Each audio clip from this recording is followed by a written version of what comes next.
Disclaimer! Inden videoen starter, er det vigtigt for mig at fastslå, at jeg på ingen måde opfordrer til hate eller negativitet rettet mod manden, jeg taler om i denne video. Jeg laver denne video for at informere og give dig min professionelle mening om, hvad han gør, og mine personlige følelser omkring det. Husk på, jeg hisser mig op, så du ikke behøver at gøre det. Mit navn er Rockvig, og velkommen til min kanal.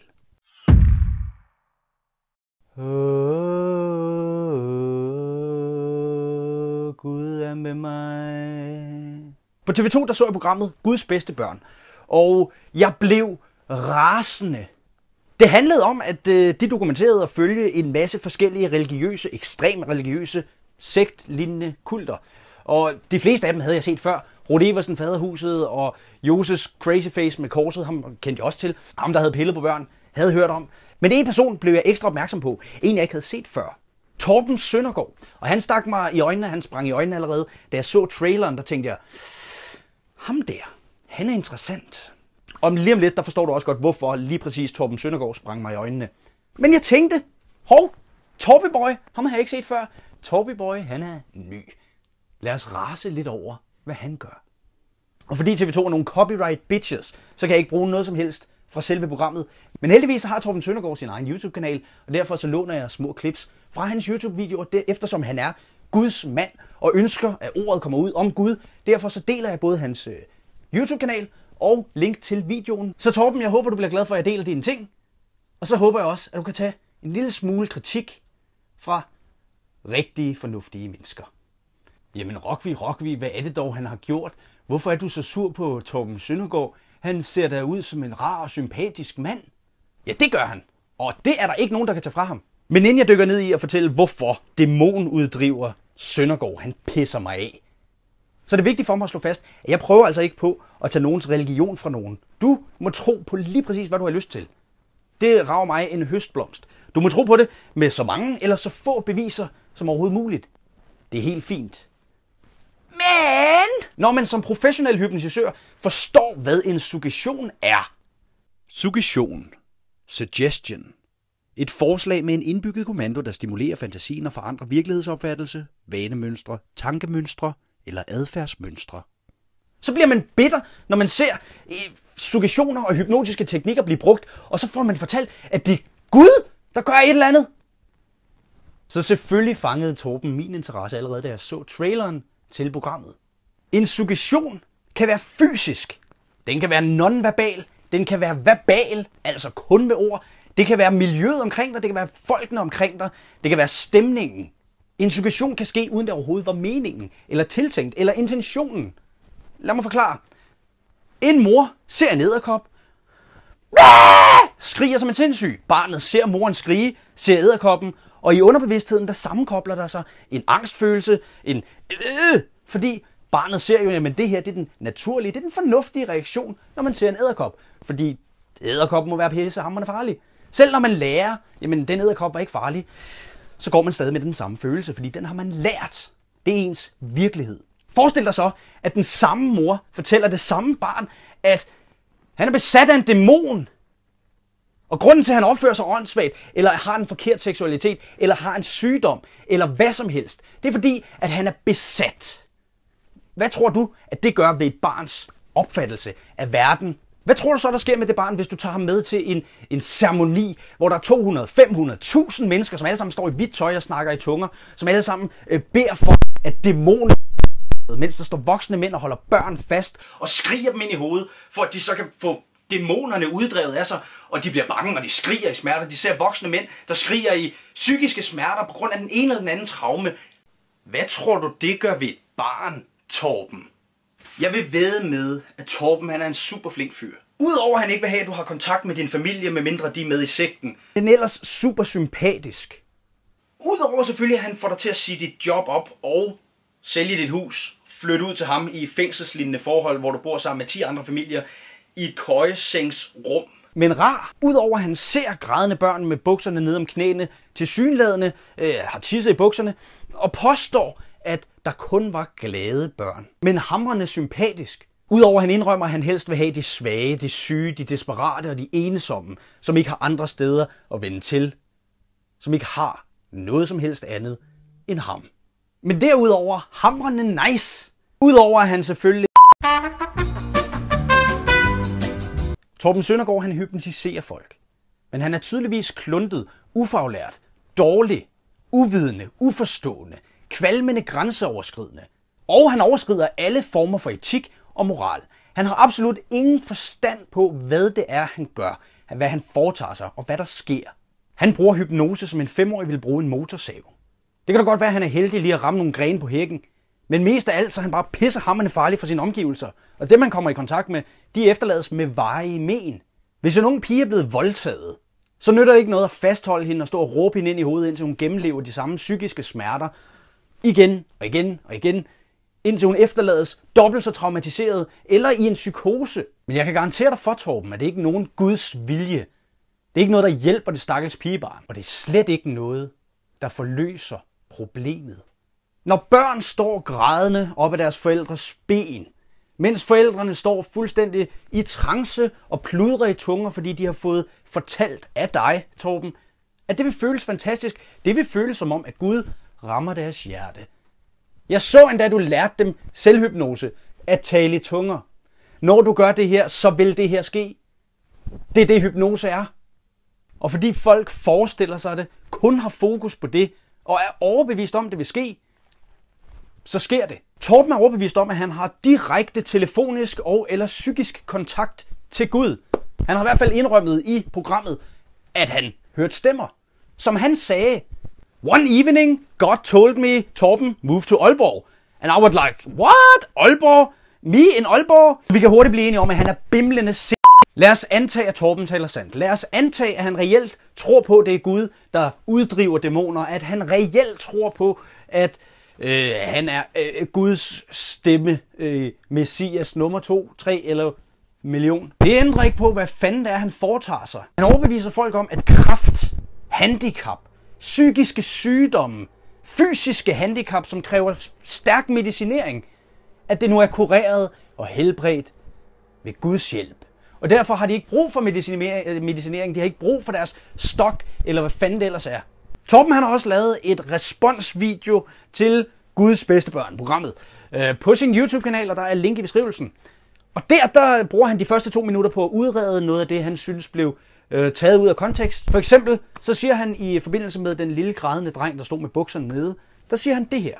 Om traileren, som kører lige nu, der ser du en lille dreng på en møde i London, som de fremstiller som om, at han var så bange på grund af nogle dæmonuddrivelse, at han har tisse i bukserne. Og der ser man en lille dreng stå med bukserne nede. Det er totalt taget ud af sammenhæng. Det her, det var en dreng, der var meget svær autist, som var med sin mor og 2 søstre til en kickstart. Flere gange i løbet af weekenden, så tager han bukserne ned. Er det bedre i din verden, Torben? At det er en svært autistisk dreng? Hey Torben, tror du han var bange? Nej, han var ikke bange for dæmonuddrivelsen. Det var hele situationen, han var angst for. Men som vi alle sammen ved, så svært autistiske børn, de er normalt rigtig glade for mange mennesker samlet på samme sted. Fysisk kontakt, øjenkontakt, og så hele den her skrigeri. Det er også noget, de er rigtig glade for. Det er ikke noget, der gør dem utrygge. Men som han, Torben, han påstår, nej, det var bare fordi, han gerne ville over bade i poolen, og det måtte han ikke, så han blev hysterisk. Nej, herr Torben, sådan ville en normal dreng på 5-6 år have reageret. Jeg vil over bade, jeg vil. Nej, sådan er en svært autistisk dreng ikke. Men det har du tilsyneladende ingen forståelse for. Bare det, du fortæller, det er en svært autistisk dreng, og tror, at det gør det bedre. Gør dig endnu mere fjern, end jeg troede, du var. Torben. Så brugte han 2 minutter på at tage afstand fra alle de andre sekter, som har bollet med børn, og sagde... Og der er historier derude om mennesker, som er blevet misbrugt. Der er historier derude i vores land af mennesker, som er blevet ødelagt.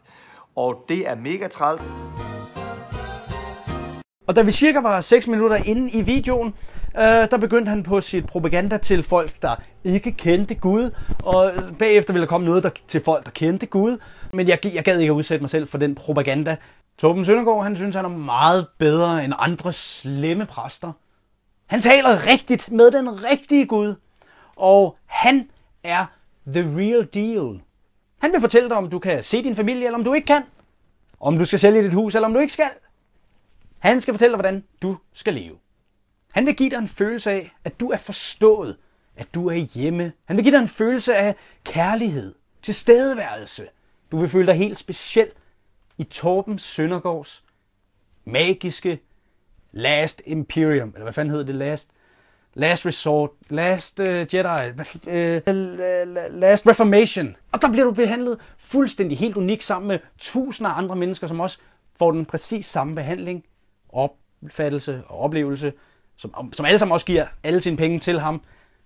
You get the point. Jeg fortæller ud fra et professionelt synspunkt, hvad jeg ser. Og det jeg ser, det er en ukontrolleret, en dårlig massehypnose, som virker, men som desværre også skader lige så mange, hvis ikke flere.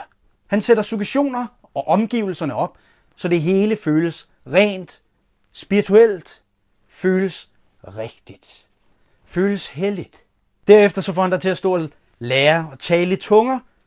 En form for selvhypnose, der giver en dejlig følelse. Så fortæller han dig, at det vil føles som om Gud rører dig direkte i hjertet. Og fordi du tror på det, fordi du forestiller dig det, fordi du fokuserer på det, så mærker du det. Og det er fuldstændig magisk, fantastisk. Som en åbenbaring. Det Torben siger, det giver en forventning, det opbygger en forventning. Man ser, hvordan andre reagerer, når de får uddrevet de her dæmoner. Og derfor så forestiller hjernen sig, hvordan de vil reagere, når de får deres dæmoner uddrevet. Underbevidstheden spasser derfor fuldstændig ud, når det sker grundet en forventning. Fuldstændig som tidligere med edderkoppen. Det hele er nærmest en stor suggestion til, hvad der vil ske, når du havner i Torbens hænder.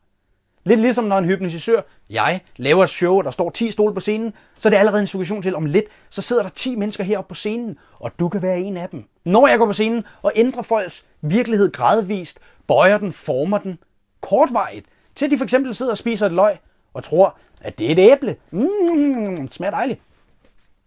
Men den kortvarige virkelighedsopfattelse, den får de jo selvfølgelig ændret tilbage igen ved en showhypnotisør. Men hos Torben, der får du bare den samme virkelighed, imprintet, dag efter dag, på de samme måder, indtil det er din eneste virkelighed. Hvorfor tror du, han helst ser, at du ikke har kontakt med din familie, hvis de ikke er med i sekten? Fordi de kan hive dig ud af den virkelighedsopfattelse. De kan hive dig tilbage ved at sige de rigtige ord. Få dig til at huske de rigtige ting. Og det ønsker Torben ikke. Torben han ser helst, at du følger reglerne. Giver ham pengene. Gør, hvad Gud siger. Finder på nye ting, fordi han er jo heldigvis telefonrøret til Gud. Så hvis han synes, What? We're moving to San Francisco, now we can afford it because we have enough members. Okay, everybody, God says we're going to move to San Francisco now. That's just something God said, and we have to do what God says. Jeg kan se, hvad han gør, og jeg finder mig ikke i, at mit elskede hypnose, det bliver brugt som noget, og bliver påstået, at det er noget andet. Hver gang det vil ske, så siger jeg lige, hov. Det er ikke Gud, der gør det der. Det er Torben. Torben gør det. Det er ikke Gud. Gud er her slet ikke. Hypnose er ikke andet end en kedelig videnskabelig bevist tilstand i hjernen.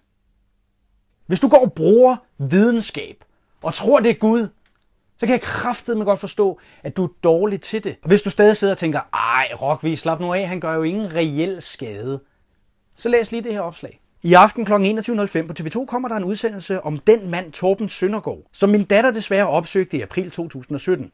Ida fik en svær psykose efter det besøg, som stadig plager hende. Jeg må på det kraftigste advare mod den mand. Vær opmærksom.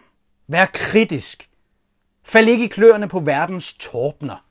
Lad dem ikke manipulere eller hypnotisere dig.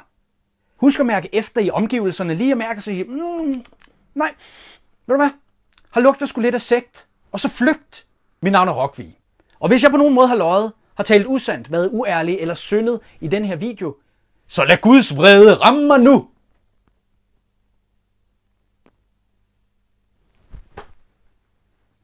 Præcis. Kan du se, Torben? Jeg taler sandt. Det siger Gud. Yeah. Hvis jeg bare kan redde en fra ende som Ida, så gør jeg gerne det. Hvis du føler, du har behov for en Gud, eller har behov for nogen, der lytter, ikke behov for en Gud, behov for nogen, der lytter, behov for at tale, så kan du altid skrive i kommentarfeltet. Jeg svarer altid. Eller skriv privat til mig, hvis det føles mere rigtigt. Lad være med at tage kontakt til en mand som Torben. Tusind tak, fordi du har set med så langt. Og husk, no hate. Jeg håber ikke, I hopper over for at sende en masse had. Hvis I har en kommentar til det, han gør, så husk at holde en god tone, fordi så holder du også en god stil. Husk at give et like. Husk at fortælle mig, hvad I synes om videoen nede i kommentarfeltet. Husk at subscribe, hvis du ikke allerede har gjort det. Også dig, Torben. Og traditionen tro, så vil jeg lade guden randomness tage over og afslutte videoen for mig.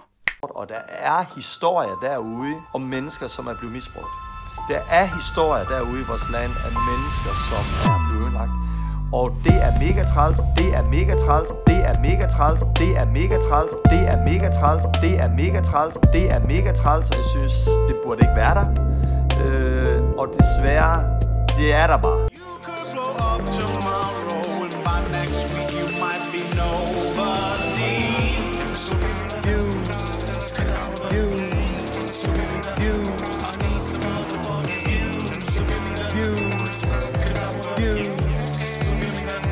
I need some motherfucking views.